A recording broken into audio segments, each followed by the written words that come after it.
got going on. This is a vegetable garden.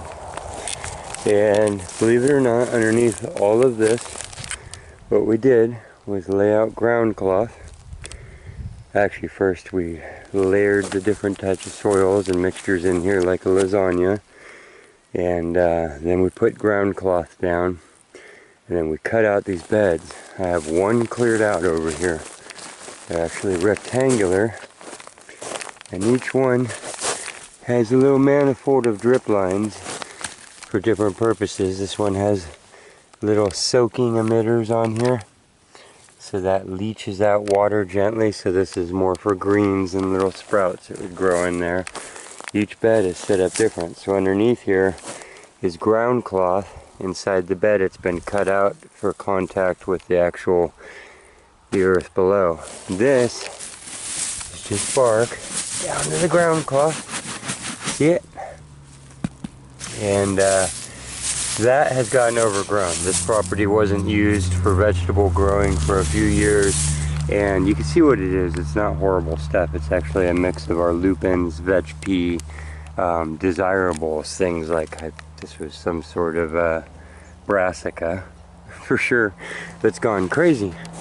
And so I've cleared out these paths. This is what it's going to look like. We're going to have the beds all back, and you'll be amazed at how sharpened up it is. But I wanted to show you, I mean, we got the tall brome grasses in the background, foxtails and the like. But underneath this is a well-organized garden that can produce enough food for about 8 people non-stop. I mean, it goes all the way down, and it's fenced in for the deers and stuff.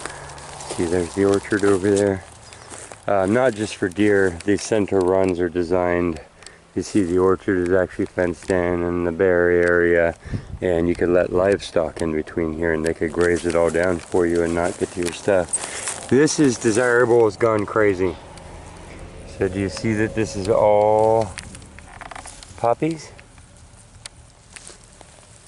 So, but they're barely rooted. You see they're actually stunted off because they've hit that ground cloth. So they pull out like that. And the stones here are all the same natural stones from the entire property that you've seen used. This is not my property, but I am in charge of getting the vegetable garden ready. I am the one that built it too. The design was the homeowners, and then mixed my know-how with that, we came out with this. And what you see inside here is plastic that we laid down so that we wouldn't have this everywhere. These ones that were exposed were beds that we had been using last. But yeah, we're going to pull most of everything out of here because we have all the poppies on the outside of the fence that are going crazy. So here's the before. It's going to take about 3 or 4 hours of pulling weeds here. And then we'll be down to it. Each one of these lifts out too. You can just grab this. I just use ground staples to hold them down. You can buy all these parts. They're just erector sets basically pushed together. And each bed has a little on and off valve here, so you can turn off this bed and still have all the rest of the beds flowing. There's 2 inlets, 2 sources, meaning 2 white pipes that feed this entire garden from our main source. One over on the left, it does about half the beds. One comes in underground over on the right, does about the other half of the beds. Those white pipes run down and they connect to each of these basically, and then just an on and off, so that if you're not using it, you can turn a bed off or turn it down so that the beds are flowing at different things. A lot of the emitters that I use also have the ability to turn up and down. And yeah, that's pretty simple. And that just runs off of a simple valve box, and we do not have an automated system on it out here. Have not found the need, and when you're being truly conservative, it's actually best to judge it by the day. So we can just turn on the solenoid on the valve basically when you need to. and it turns on left or right. They have 1,000 different systems though that determine the humidity and the moisture for you and all sorts of things. So let's go ahead and do this.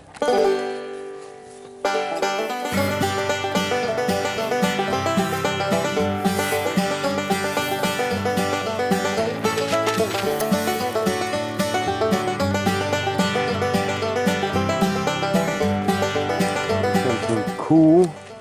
I'm pulling the plastic up in this bed, and this was a heap of weeds right here when last I saw it. This is a plastic covering on the top of it. Oh, look what's coming out. You see that? That is castings. You see that real, oh, beetle on the leg. Look at that. Castings, that's all bug poop. That was a huge pile of everything that I pulled out of a garden. Tomato branches and everything. Here's a little bit of some sort of seeds left of a gourd or something. But there's just not much left except for 1,000 little bugs crawling in all directions. And if you look at the ground, I don't know if you can tell, all those fine grains in there. Oh, bug poop. And hopefully they don't come face to face. Look, there are no branches left. There are no twigs left, and you wouldn't believe the heat. That's crazy. Okay. Rich with dirt. So I'm going to spread that out. I mean, these were like, this is all that's left of the roots of probably stalks of corn and stuff. And those are just little spongy pieces of little microbe inoculation as we stir this in. Woo! Awesome. Okay. Back to it. Oh, that's on top of the bed that was already there. That was a mound of stuff like I'm pulling out, and I put the plastic over it and left it, and that's what it turned into. Okay. And then below that, God, I don't know how deep this soil is now.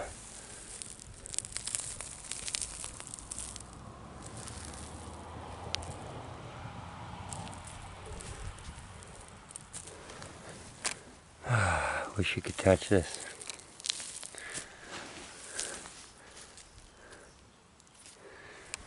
And yeah, I've just thrown this back out of the way, and then we'll clean the bed out and then throw it back down. Use the staples to hold it down. And look at that soil. Look at that. That's not tilling.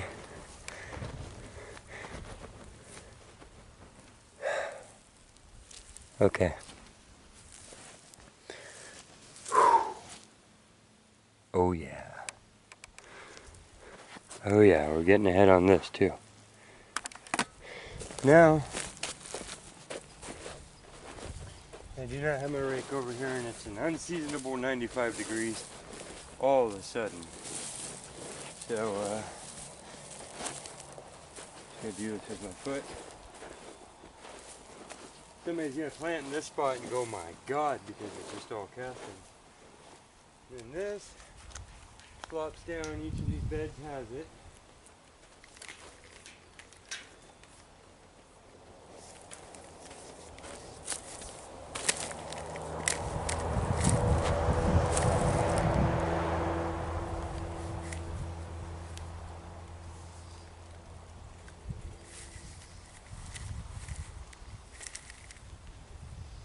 And these are all combination sprays, misters, and micro drip.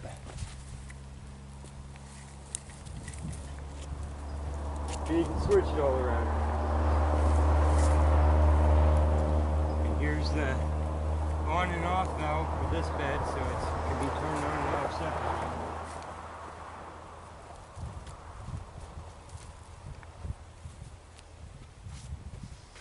And then this is just a panel of hog wire that I bent.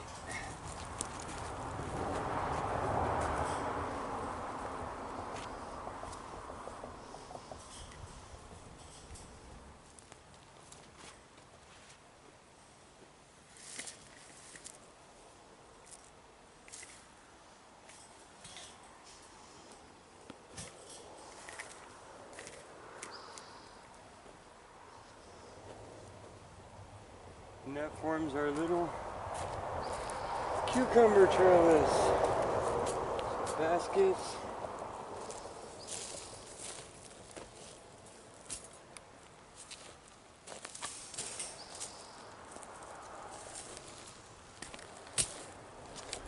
We are ready to go. All this will get cleaned up more, but that's a basic bed making. Well, rebuild for the year.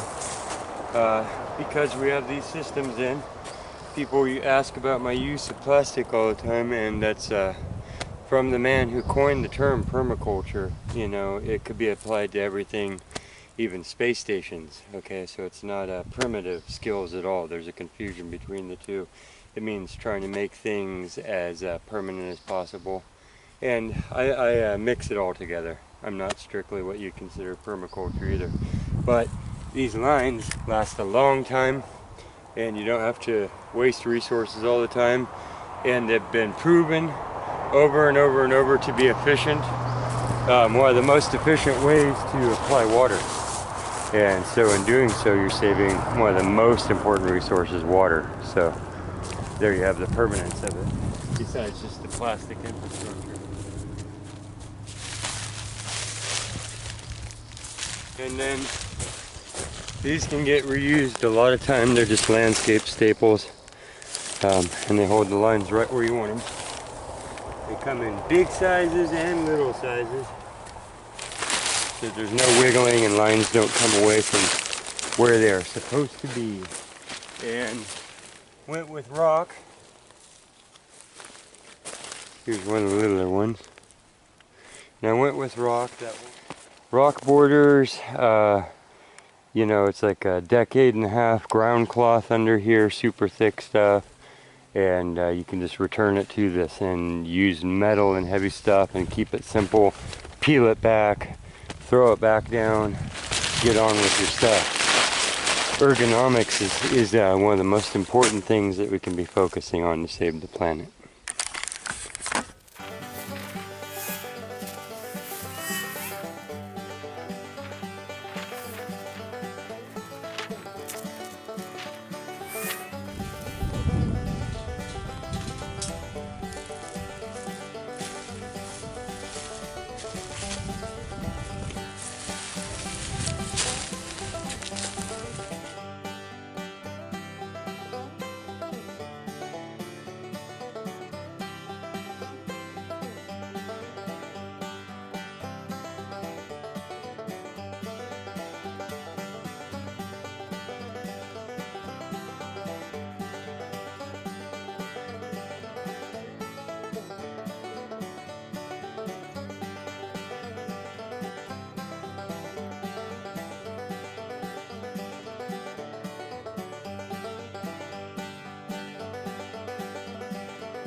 That's a simple reinstall drip system.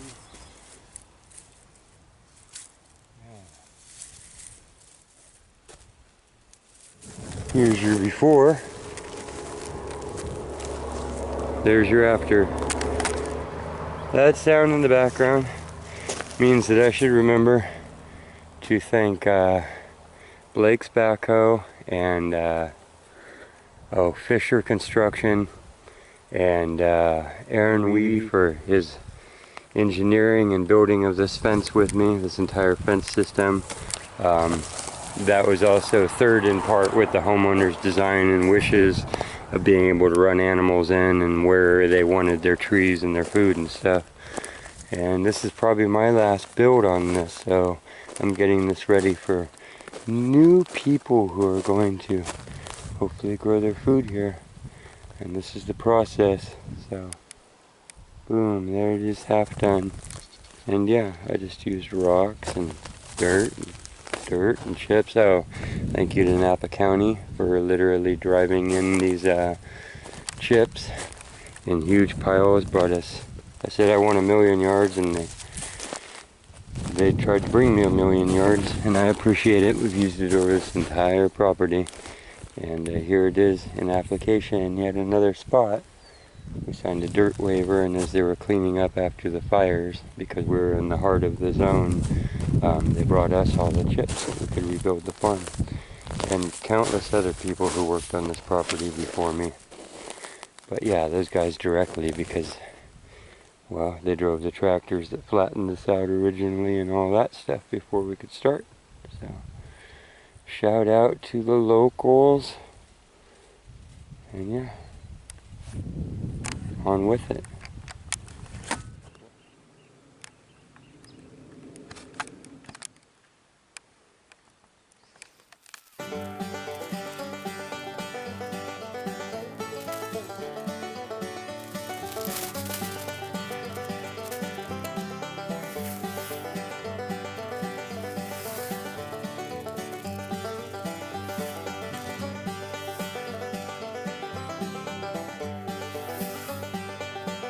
Relatively small garden patch, but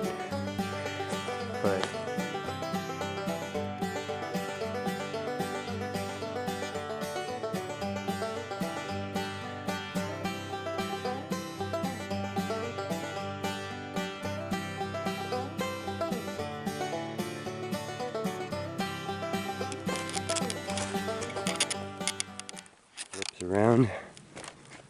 Has a whimsical little thing, and I had that tied to a circle of stakes here, and that's where peas grew up to make a little teepee. That's all in videos too. These are all rocks brought from different parts of the property, and one of their main things that they do, besides separate the bark and the dirt and give you aesthetic delineation between the two, is that they're heavy enough to pin down this ground cloth, which goes all throughout this. And I hope, I'm going to go ahead and try and find that video and put a link up here in the corner. And it's a pretty cool process how this was done and laid out. And you can see, oh, there's little riser towers all along this that allow you to turn it up and down, and that mists the whole thing. And then these are all drip lines across this.